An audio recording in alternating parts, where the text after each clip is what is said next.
Olá, você está na Rede Mundo Maior de televisão e na Rede Boa Nova de rádio, no programa Alma Querida, no qual nós respondemos os e-mails que nos são encaminhados, na medida do possível. O nosso primeiro e-mail de hoje, a nossa consulente pergunta, se crescer com pais separados vai ser um problema para o filho que o namorado dela tem com outra mulher. E ela diz: olá, doutor Adão. Tenho um namorado que teve um filho há 7 anos com a mulher com quem se relacionava na época. Eles ainda permaneceram 4 anos juntos após o nascimento do bebê. O bebê nasceu, quando tinha 4 anos eles se separaram. Eu e ele estamos juntos há 2 anos e meio. Então, 6 anos e meio, o menino tem 7 anos. Quando eles começaram a se relacionar, o menino tinha 6 anos e meio. Quando o relacionamento começou quando ele enfrentava uma crise no relacionamento anterior. Minha querida, você não disse essa crise no relacionamento foi porque ele estava se relacionando com você. Você está dizendo que o relacionamento começou quando ele experimentava uma crise. Já posso adiantar que não é muito bom os relacionamentos que começam assim. Porque de duas uma, ou você foi a razão dele ter começado a ter problemas no relacionamento anterior, ou se você não foi a razão, ele usou você para sair das dificuldades que ele tinha. Se você foi a responsável por isto, você vai ter uma culpa que você vai ter que trabalhar. Se você não foi a responsável, você vai ter uma insegurança, porque ele quis colocar você no lugar de outra, então como se não estivesse relacionando com você diretamente, mas com outra mulher. Continuando o e-mail, você diz assim: essa crise que ele estava experimentando no relacionamento anterior, o levou a terminar o namoro com a moça com quem ele estava namorando. E 3 meses depois disso, eu soube que eles tinham um filho juntos. Por que você, só 3 meses depois que você foi saber? Quando você começou a se relacionar com ele, será que ele não falou que tinha um filho desse relacionamento? Só falou que tinha um relacionamento, mas não disse que tinha um filho. E estava tendo problemas. Veja a situação como fica delicada, Gostaria que o senhor esclarecesse como deve ser encarada uma situação como esta, quando os pais não mais convivem e mantém contato um com o outro apenas em razão do filho. Isso de alguma forma vai prejudicar o menino? De que maneira podemos contribuir para que o garoto cresça com a certeza da presença do pai e da mãe, apesar de esses não estarem juntos? O pai mantém um contato constante com o menino e tem todo o meu apoio nesse sentido. Muito obrigado. Bem, é claro que o menino vai ter desafios. Quem me conhece sabe que eu não gosto muito da palavra problema. O menino vai ter desafios a enfrentar com a ausência do pai. Você disse que o pai mantém muito contato, mas não é a mesma coisa do filho ver o pai junto com a mãe. Então, nós não sabemos o que vai acontecer se a mãe desse garoto vier a ter um relacionamento com outro homem, vai colocar outro homem na vida do menino. Ele vai ter que lidar com isso. Há um CD nosso, só que parece que ele não está disponível, mas vê se alguém tem, ou se está em algum site por aí, porque as pessoas colocam as minhas palestras em sites. O título do CD é A Grande Família, em que eu explico como é que é viver hoje em família, fazendo uma espécie de paralelo entre como seria viver na Idade Média, onde você morria aos 35 anos de idade, pai ou mãe de 5 filhos, e conhecendo poucas pessoas, porque morava numa comunidade pequena, não tinha literatura a respeito, você não sabia ler e escrever, ia ter feedback da sua existência no plano espiritual. Ia morrer para saber, viveu bem, viveu mal, viveu certo, viveu errado, cometeu tais erros e cometeu tais acertos, fez tais acertos. Agora vai ter que voltar para retificar isso. Hoje não, nós vivemos muitas vidas dentro de uma só. Primeiro, você não vive 35 anos apenas. Você vive 70, 80, 90. Tem gente que está morrendo com mais de 90, com 100 anos de idade. Você tem um problema, você vai num terapeuta, ou senão você compra um livro numa livraria, volta para casa, você lê, você assiste um programa de TV, ou um programa de rádio, ou você lê um e-book ou um audiobook e você modifica a sua vida. Depois você casa e quando você tem 3 filhos, você se separa e vai se casar com outro cara que tem 4. Então os seus filhos vão fazer um relacionamento com mais 4 e com um cidadão que não é mais o pai, mas um outro, que é o marido da mamãe. Só que papai se casou com uma outra mulher que tem mais 4 filhos. Então os 3 já não são mais 3, são 4 e 4, 8 e 3, 11. E você vai ter que se relacionar com o seu ex-marido, pai dos seus filhos, com a nova esposa dele, com os filhos dela que serão parceiros dos seus filhos, com a ex-esposa do seu atual marido e com os filhos dele também. E tudo isso vai formando aquilo que nós chamamos de uma grande família, né? O título do CD é A Nova Família. Há tantas pessoas que pedem que nós estamos nos dispondo já a fazer uma outra gravação, mas aí vamos fazer estúdio, não precisamos fazer palestra, que não temos espaço para isso agora, né? A Fábrica do Amanhã fechou, porque o prédio foi vendido para a Fundação Espírita André Luiz. E a Fábrica do Amanhã agora existe só para fazer eventos externos, mas o lugar para fazer evento da própria fábrica nós não temos mais. Mas, como essa palestra é muito interessante, que mostra como é que nós temos que viver agora, como é que nós temos que fazer um trabalho interno para nós superarmos essas dificuldades. Eu tenho uma experiência para relatar a você. Conheço um casal que se separou, tá?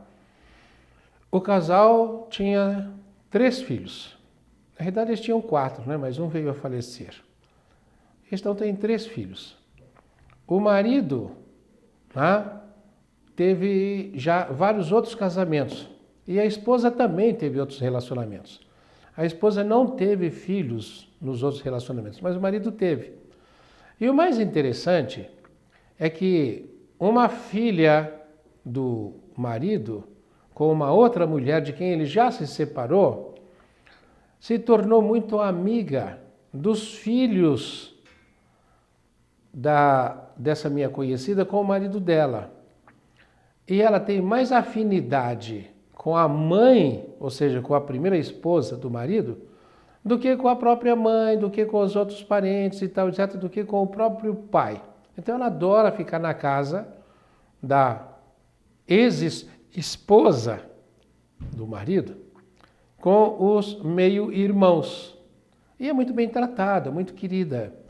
E cresce com um carinho muito grande. Isso é interessante porque nós começamos a amar além das fronteiras da família.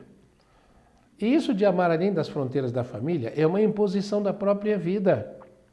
Porque nós nascemos, ficamos numa família, depois nós crescemos e nós nos casamos. Se eu sou o pai da família, eu tenho que entregar a minha filha para um outro homem. Ou senão, o meu filho vai receber uma outra mulher. E eu tenho que amar esses outros parceiros dos meus filhos. Depois os meus filhos têm filhos. Eu preciso amar os netos e vou amar os netos. É uma coisa espontânea. Só que em razão do meu amor pelos netos, muitas vezes eu vou ter que aprender a amar a sogra do meu filho ou da minha filha, o sogro do meu filho ou da minha filha, e ampliar esse amor para outros seres que não fazem mais parte daquele grupo familiar mais restrito que a gente chama de família nuclear. E depois de família ampliada, essa família maior que é sogro, sogra, pai, mãe, tio, cunhado, tal, etc. Até a gente começa a amar a sociedade. É isso que Deus quer, que nós sejamos capazes de amar o próximo como o nosso irmão. Agora você pergunta se vai ter algum problema o menino crescer longe do pai. Sim, problema não sei, mas desafio vai ter. É um desafio sempre que a mãe precisa ter. Quanto mais conhecimento ela tiver disso, melhor.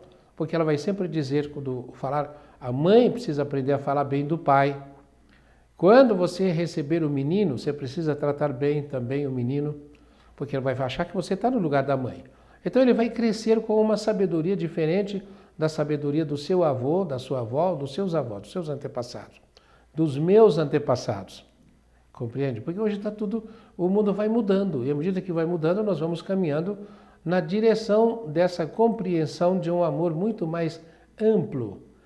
A outra coisa também que você pode fazer, tomar muito cuidado para não interferir no relacionamento do marido com o filho. Você disse que ele tem todo o seu apoio, isso é importante.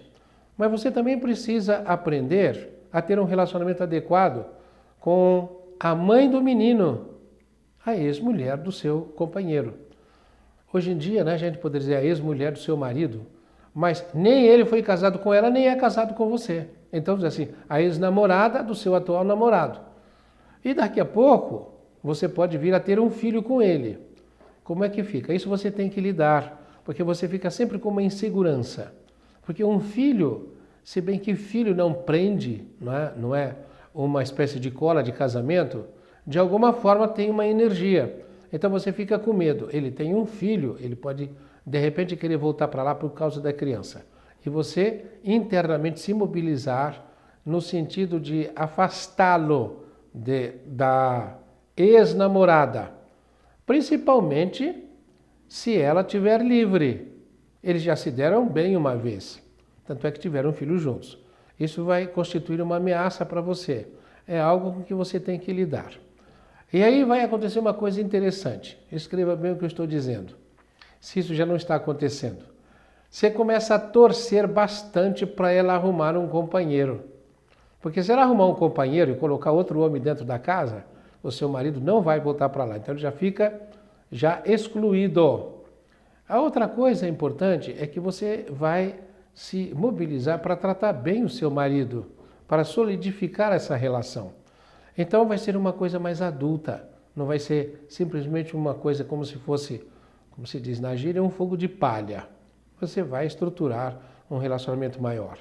E a coisa mais bonita é o desafio que você tem, além dos desafios do menino, desafio do pai, desafio da mãe dele, tem o seu desafio, que é de você aprender a amar todos esses. Agora tem uma coisa importante. Você me mandou esse e-mail. Significa que você ouve a Boa Nova ou você assiste a TV Mundo Maior. Se você faz isso, significa que você tem um conhecimento espiritual. Você não fala qual é a filiação religiosa do pai e da mãe do menino. Isso significa que você tem um desafio. Muitas vezes isso acontece e o seu desafio pode ser o desafio de ajudar tanto o seu parceiro quanto a ex-parceira dele e ajudar também o menino, para que todos possam caminhar no sentido de um desenvolvimento espiritual sadio e adequado. Espero que eu possa ter ajudado. Desejo muita alegria, muita paz a você. Antes de nós passarmos ao outro e-mail, vamos ver agora a outra pessoa que recorreu a essas emissoras, a TV e a rádio. Como o Espiritismo vê e interpreta as doenças emocionais? É uma mulher que pede isso. E ela diz, querido Adão, que coisa, né? Parece absurdo, né? Que você viu aí, né? Diz lá que é uma mulher que manda essa pergunta e começa dizendo, sou um homem com muitas doenças emocionais. Então aquilo que você lê, vamos deixar de lado. Não é uma mulher, é um homem. Sou um homem com muitas doenças emocionais. Depressão, transtorno, bipolar e toque. Sofro muito com isso, pois atrapalha a minha vida. Frequento o centro Fonte Viva e peço ao Senhor que comente mais sobre o Espiritismo e as doenças emocionais que atingem os seres humanos. Que os Espíritos de luz estejam sempre ao seu lado, pois sei que eles te inspiram a ajudar tantas pessoas. Obrigada. Beijos no coração e bom dia, Espírito Santo. Outra coisa, né? Que redação está isso que me mandaram, né? Começa dizendo que é uma mulher, depois diz que sou um homem e termina dizendo obrigada, tá? Beijos no coração e bom dia, Espírito Santo. O meu beijo no coração também dos redatores, Cristo Senhor. Tá? Então, ela falou obrigada, mas começa dizendo que é um homem. Mas homem ou mulher, eu queria dizer o seguinte. Se nós temos transtornos emocionais, esses transtornos emocionais são decorrentes do aprendizado que nós fizemos em vidas anteriores. E o que acontece? Nós temos um corpo físico, já falamos tantas vezes isso aqui, né? Que é o corpo do nosso comportamento. Além do corpo físico, nós temos um corpo de energias, que é chamado de duplo etérico. É como se fosse o combustível para a nossa ação. E temos um corpo emocional, que é chamado de corpo astral, que é a fonte da nossa motivação, os nossos desejos para fazer as coisas. E temos um corpo mental, que é para aprendermos a pensar. Isso constitui o que nós chamamos de personalidade. Além desses corpos, nós temos outros. Um corpo, não de um pensamento de coisas concretas, como aqui, mas para nós pensarmos em coisas abstratas, muito mais espirituais. Já é no reino do espírito. Um corpo em que nós temos um amor que não é o amor condicionado aqui da matéria, em que nós temos paixões, tal, etc., mas aquele amor de que Paulo fala, né? Tudo suporta, tudo quê? Tudo espera, tudo aguenta, né? Não há de ciúmes, não se ensoberbece, não busca os próprios interesses, não se ufana. Imagine, esse amor é um amor do plano espiritual, muito superior. E depois nós temos um plano mais elevado ainda, que é o plano da vontade divina, em que lá não tem problema, esse plano superior não tem problema. Os espíritos seriam como que arcanjos, né? Fazem sempre a vontade de Deus nesses planos superiores. Agora, e o Paulo de Tarso diz assim: não vos equivoqueis, de Deus não se zomba. Aquilo que semeardes, tu mesmo havereis de colher. Se semeardes na carne, colhereis corrupção. O que é semear na carne? É você semear coisas para o seu comportamento, para a energia, como é que você usa a energia aqui na Terra, que emoções você gera com isso e quais as imagens mentais que você, de alguma forma, abriga. Tá? Então isso é semear na carne. Sempre que nós fazemos isso, nós estamos agindo em desacordo com a lei divina que está na nossa consciência. E ele diz: se semeares no Espírito, havereis de colher para a vida eterna. O que é semear no Espírito? É semear nessas dimensões superiores, para o plano o intelecto, está entendendo? Sem imagens, que é da sabedoria, do amor incondicional e fazer a vontade de Deus. Para semear nessas dimensões, você precisa fazer as suas coisas, todas as suas ações precisam estar de acordo com a lei de Deus, que está na nossa consciência. A lei de Deus diz o quê? Não julgueis, tá? Não faça outro que você não quer que faça você, faça o outro tudo aquilo que você quer que faça você, ande uma segunda milha com quem quer instar para que você ande uma, dê a túnica para quem te pede a camisa, ofereça o outro lado da face. Nossa Senhora, é difícil viver isto. Então o que nós fazemos? Via de regra, nós somos incapazes de viver a lei de Deus na sua plenitude. Então nós fazemos coisas erradas. Mantemos imagens mentais inadequadas, que geram emoções inadequadas. As energias são usadas para comportamentos inadequados. Aí nós voltamos numa outra vida e ficamos com medo. Num determinado momento eu entro nas emoções de medo, no outro momento de medo, ou se não de tristeza, no outro momento eu entro de aquela exasperação. Ou seja, não sou dono das minhas emoções, da motivação para o meu comportamento. Por quê? Porque não sou dono também das imagens da minha mente. Então o que eu preciso aprender?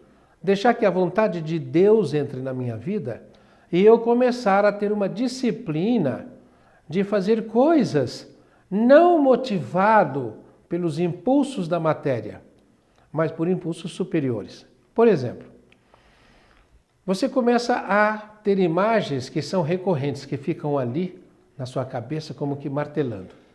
Essas imagens, via de regra, acarretam emoções que também ficam martelando. E essas emoções geram uma motivação para você fazer determinadas coisas. Então, precisa tomar cuidado. Né? Como é que você vai fazer? Muda a imagem mental. Ah, mas eu não consigo. Como é que você faz isto? A técnica que eu sempre ensino é a seguinte. Faça uma relação de metas. Então, você vai fazer a meta do seu curso de pós-graduação, do carro que você quer comprar, da casa que você quer ter, do móvel que você quer mudar, do ensino que você quer dar para alguém, do curso que você quer fazer, da pós-graduação que você precisa fazer, da formação que você precisa. Faça uma relação de metas. Tá? Da saúde que você precisa ter, da imagem que você quer ter para você. Faça uma relação de metas.